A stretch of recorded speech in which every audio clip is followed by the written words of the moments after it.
بسم اللہ الرحمن الرحیم۔ السلام علیکم ناظرین۔ ایک تو میں بات کروں گا کیا حکومت نام کی چیز پاکستان میں کوئی ہے، فیڈرل گورنمنٹ ہو یا پروونشل گورنمنٹ ہو، اور وہ بھی میں خاص طور پہ اس کا جو ریلیٹ کر رہا ہوں وہ میں کر رہا ہوں مہنگائی جس قسم کی ہے اور اس سے ریلیٹ، تو وہ میں بات کروں گا۔ لیکن اس سے پہلے میں جو بات کرنا چاہوں گا اور اس کے اوپر بڑے دکھ کے ساتھ اور بہت ہی افسوس کے ساتھ اور بڑے مطلب کہ شرم کا بلکہ مقام ہے کہ کل آپ دیکھیں کہ 14 اگست ہم نے منایا، انڈیپینڈنس ڈے تھا، اور جو حکومت کی لیول کے اوپر جس طرح کا مطلب جو سرکاری جو تقریب تھی جس میں پرائم منسٹر صاحب موجود تھے، جس میں ان کی تمام کابینہ کے لوگ موجود تھے، جس میں اسپیکر مجھے نظر آئے اور بھی بہت سے لوگ موجود تھے، مطلب جتنی بھی ٹاپ گورنمنٹ کی جو لیڈرشپ ہے، حکومت ساری وہاں پہ موجود تھی، اور بلکہ مولانا فضل الرحمان صاحب کے صاحبزادے جو ہیں وہ بھی وہاں پہ موجود تھے، مولانا اسد صاحب۔ اور وہاں پہ کیا ہوا آپ دیکھیں کہ جو تقریب ہوئی وہاں پہ جو اسٹیج ظاہر ہے یہاں پہ سب پرائم منسٹر وغیرہ سب بیٹھے، اور اسٹیج کے اوپر جس قسم کے میں نے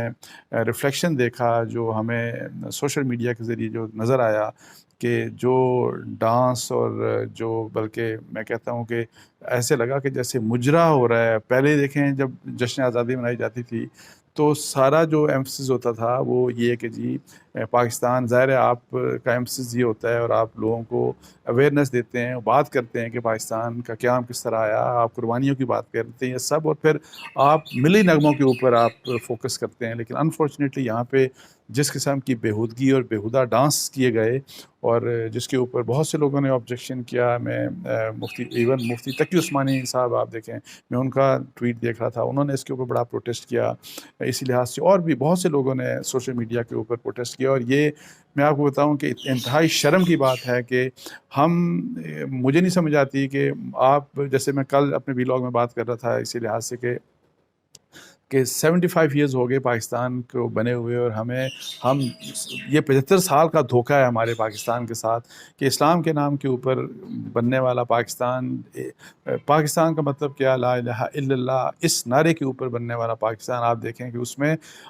پہلے دن سے دھوکہ سٹارٹ ہوا اور آج تک اسلام کا نام ضرور استعمال ہوا، لیکن ایکچولی کیا ہو رہا ہے، اور اب تو بے شرمی کی حالت یہ ہو گئی ہے، اور یہ پچھلے کوئی 20-22 سال سے خاص طور کے اوپر جب سے جنرل مشرف صاحب کا ٹینیور آیا اور انہوں نے روشن خیالی کے نام کے اوپر اس بے شرمی کو جو پروموٹ کرنا شروع کیا، اور یہ ویسٹرنائزیشن اور یہ انڈین کلچر، وہ اب دیکھیں، اور اسی کا کل جو ہمیں ریفلیکشن نظر آیا۔ اور آپ کس طرح سے مطلب، اور افسوس کی بات یہ ہے کہ حکومت کی ایما کے اوپر یہ ہوا، یہ حکومت کی تقریب، یہ جو تقریب تھی یہ حکومت نے منعقد کی تھی، یہ سرکار کا فنکشن تھا، یہ کوئی عام پرائیویٹ فنکشن نہیں تھا۔ تو وہاں پہ تو آپ دیکھیں کہ کس چیز کو ہم کاپی کر رہے ہیں، ہم انڈین کلچر کو، ہم ہالی ووڈ کو، ہم بالی ووڈ کو، اس بے شرمی اور بےہودگی اور بے حیائی کو ہم فالو کر رہے ہیں جس کا کسی بھی قسم سے ہمارے مطلب ہے کہ پاکستان کے جو نظریہ ہے، پاکستان کا جو قیام ہے، پاکستان کا جو خواب تھا، اس سے کم از کم بالکل ان چیزوں کا تعلق نہیں۔ اور اس کے اوپر میں بڑا اسٹرانگلی پروٹیسٹ کرتا ہوں، اور اس کے اوپر میں یہ کہتا ہوں کہ پولیٹیکل پارٹیز کو بھی آواز اٹھانی چاہیے۔ اس کے اوپر میں نے دیکھا کہ ابھی کسی پولیٹیکل لیڈر کی طرف سے کم از کم میں نے نہیں دیکھا کہ کوئی اس کے اوپر کوئی آواز اٹھائی گئی ہو۔ مولانا فضل الرحمان صاحب کو بولنا چاہیے اس کے اوپر، اور پھر پی ایم ایل این، چونکہ میرا خیال ہے کہ ظاہر ہے یہ شاید منسٹری آف انفارمیشن نے، اور اس کا چونکہ پرائم منسٹر وہاں پہ موجود تھے، تو میں تو پی ایم ایل این کے بارے میں بہت عرصے سے یہ بات کر رہا ہوں کہ وہ پہلے کہتے تھے کہ ہم ایک نظریاتی پارٹی ہیں اور نظریہ پاکستان یہ وہ سب کچھ، اب ان کا کسی نظریے سے کوئی تعلق نہیں، اب وہ پیور سیکولر ایک جماعت بن چکے ہیں، جس طرح کہ پاکستان پیپلز پارٹی ایک سیکولر ہے۔ پاکستان پیپلز پارٹی کم از کم اب منافقت نہیں کرتی، وہ تو کہتے ہیں ہم سیکولر ہیں اور ہم پاکستان میں، اور ان چیزوں، اور یہ جو چیز ہے یہ اس قسم کی جو ہے منافقت کی جی، ابھی بھی آپ اپنے آپ کو پاکستان مسلم لیگ اور نظریہ یہ وہ، لیکن حقیقت یہ ہے کہ اب کسی بھی قسم کے نظریے سے، اور وہ بھی نظریہ پاکستان یا اسلامی جو نظریہ ہے اس سے پاکستان مسلم لیگ کا ایز اے پارٹی کوئی تعلق نہیں ہے۔ وہ اب گانے بجانے میں، ناچ گانا، یہ مجرا وجرا، یہ سارا کچھ انفارچونیٹلی یہ اس طرف جا چکے ہیں۔ اور کل کی جو چیز ہے اس نے بہت سے پاکستانیوں کا اس نے دل دکھایا ہے، اس نے اس جو پاکستان کا جو مقصد تھا، پاکستان بنانے کا جو خواب تھا، یہ اس کے ساتھ یہ جو سارا یہ سب کچھ ہوا، یہ غداری ہے، اور اس کے اوپر حکومت کو معافی مانگنی چاہیے، میں ڈیمانڈ کرتا ہوں۔ ایک تو یہ بات، دوسرا میں آپ کو بتاؤں کہ مہنگائی کا جو مسئلہ ہے جس کے اوپر ظاہر ہے آپ کیا بات کر رہے ہیں، اور پھر بہت سی جو چیزیں ہیں آپ کو پتہ ہے کہ مہنگائی ہوئی، ہم نے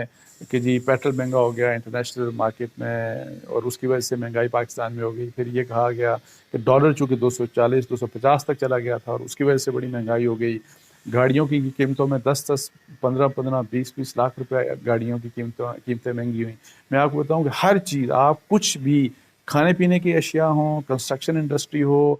کسی بھی قسم کی آپ اشیاء کا نام لے لیں، آپ مارکیٹ میں جائیں گے ہر چیز پہلے سے بہت مہنگی ہوئی، ڈبل بھی مہنگی ہوئی ہیں، 50% 70% 80%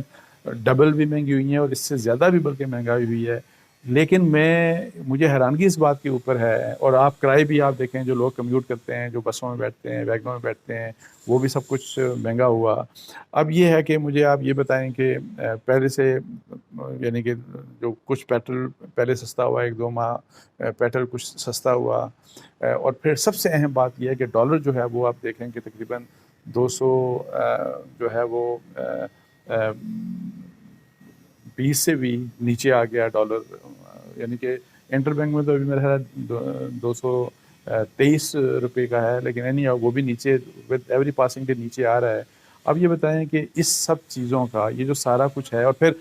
فوڈ پرائسز اور جو انٹرنیشنل فوڈ پرائسز کا جو بہت زیادہ مہنگی ہو گئی تھی، اس میں بھی مطلب ہے کہ کافی کمی ہوئی ہے. لیکن مارکیٹس میں آپ چلے جائیں، کوئی بھی میں اب صرف فوڈ آئٹمس کی بات نہیں کر رہا، کوئی بھی آپ اشیاء لیتے ہیں، کوئی بھی اس کی وہ واپس قیمتیں کیوں نہیں نیچے آئیں، وہ واپس قیمت کیوں نہیں آ رہی.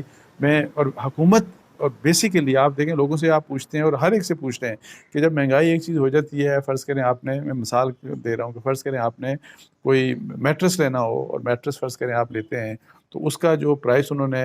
ایک تو بات یہ ہے کہ ہر چیز کی طرح فرض کریں میٹرس کا بھی پرائس ظاہر اوپر گیا ہوگا، اور کافی اوپر گیا ہوگا. تو کیا اگر ڈالر کا پرائس کافی نیچے آ گیا، اور